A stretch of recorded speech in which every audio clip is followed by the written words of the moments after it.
into all the trouble of growing this hair out. I gotta headbang whenever I can.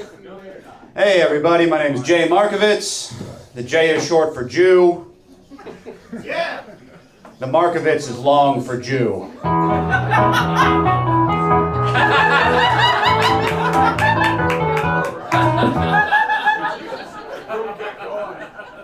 All right, I'll take it. What do you think they do with all these holiday decorations the other 11 months out of the year? This is pretty elaborate. I don't know, I see a lot of Christmas decorations. Where's the Hanukkah stuff? Is it there? Behind all the liquor bottles. That's good, that's where we belong. For those of you that don't know, Hanukkah is the celebration of the last little bit of oil in my vape pen, lasting 8 days until I can get paid and buy more. I guess I just have to accept this, it's fine. I'm pretty hyped for Christmas though. For the first time ever in my life, I got invited to my first ugly sweater party. Yeah, it's great. I've been ugly and sweaty my whole life.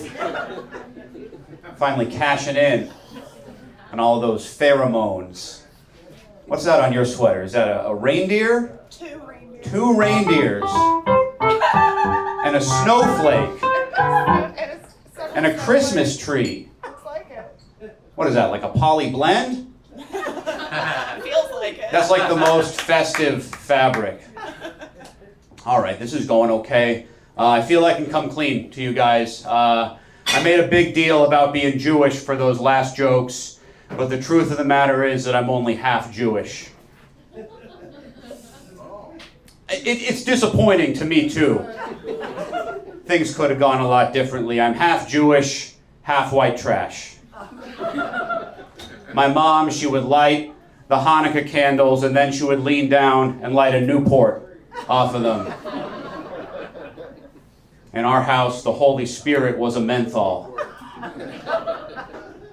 Yeah. The Jewish side of the family, as you'd imagine, they're all like big city liberals. And when they get married, they hyphenate their last names. But the white trash side of the family, when a child is born, they will hyphenate the child's first name. That's how we got my cousin Billy Bob Goldstein Schwartz. That's fun. I like these lights. What color do I look best in? I don't know. This would be a really fun way to figure out you have epilepsy. Yeah. Waterwheel Lounge, one of my favorite bars in the city. It's got wood paneling, which I love. Reminds me of my uncle's basement. It's got bars on that window over there. Like my uncle's basement. We don't talk about that uncle anymore. Except every time I tell that joke. Thanks, Uncle Dunkle. That's a terrible name for an uncle. Oh well. I grew up in Kansas City. You been there? Yeah, you wouldn't cheer if you ever been there. It's a real meat and potatoes town. And nobody in Kansas City ever would have described me as masculine. But as soon as I moved out to Seattle, I got like 7 notches more masculine. Yeah. Yeah. And 5 notches more right wing. I didn't have to do anything. Society just shifted around me. In Kansas City, I was like the cool liberal guy at every party that I would go to. I'd rock up and say something like, hey, you know what? Women are people too. I believe it. They fucking cheer for me. Yeah, 9 times out of 10, I'd go and get some pussy from a girl with blue hair. But in Seattle, I'll be like, oh, you know what? Women are people too. And they're like, who are you calling women?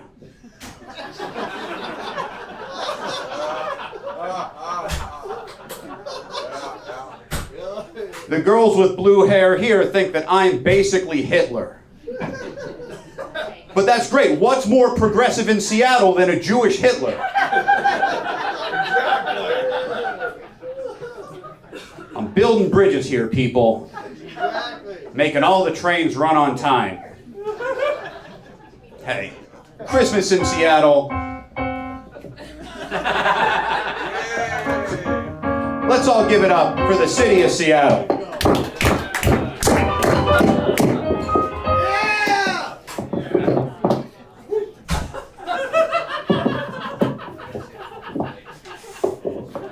This mic is on heroin, Jesus. I think that when they built the Space Needle back in the 60s, it was very prescient that they decided a giant needle should be the mascot for the city. You can see it whether you look up or down, most places. Oh no.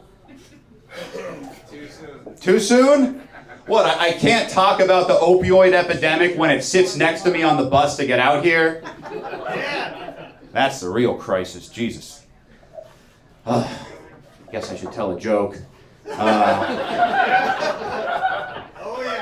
I ran out of milk the other day. I had to go to the store to get some milk, bought some milk. And in the dairy aisle, I reached by this woman. And real polite, I say to her, "Oh, pardon me, ma'am." And she didn't like that. She pulled down her mask, wrinkled up her face at me and says, "You shouldn't call a woman my age ma'am." "Ah, well, pardon me, MILF."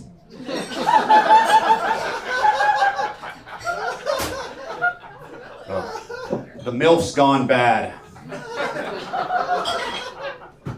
You know, I'm almost 40. MILFs, I should just call them what they are. Women my age.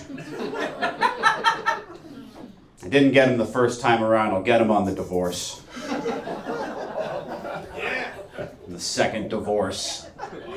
Anyone on their third divorce? Geez, give it a rest. Let's just be friends.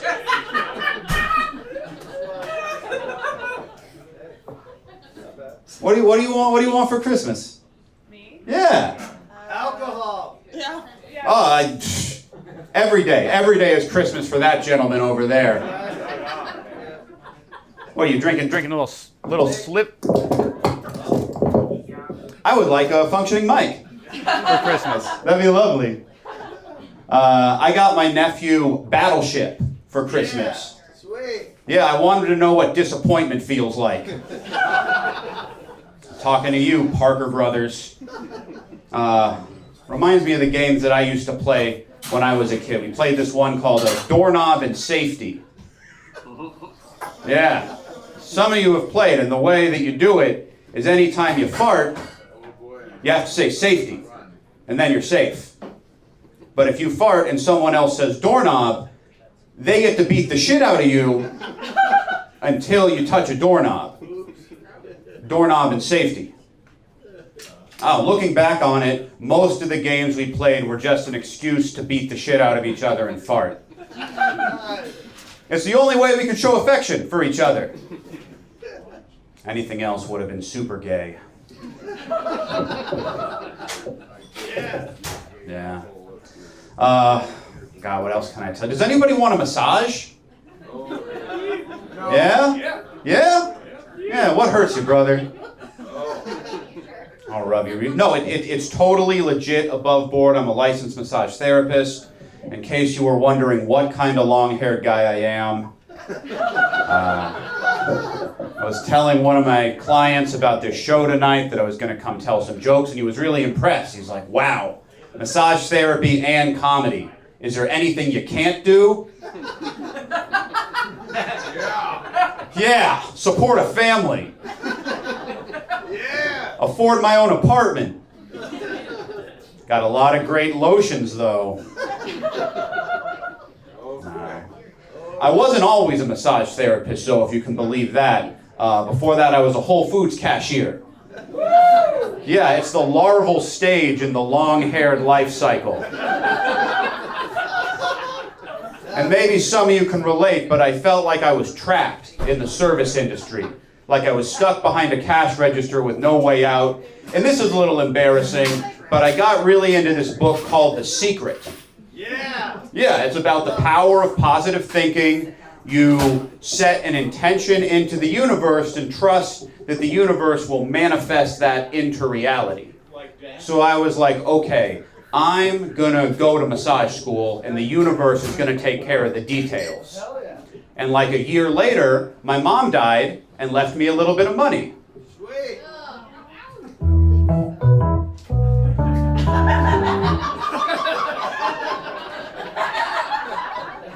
I'm a little worried that I killed my mom with the power of positive thinking.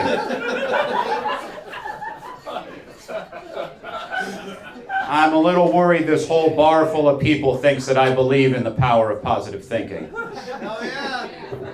Hey, Waterwheel, thanks so much for having me here. I've been Jay Markovich.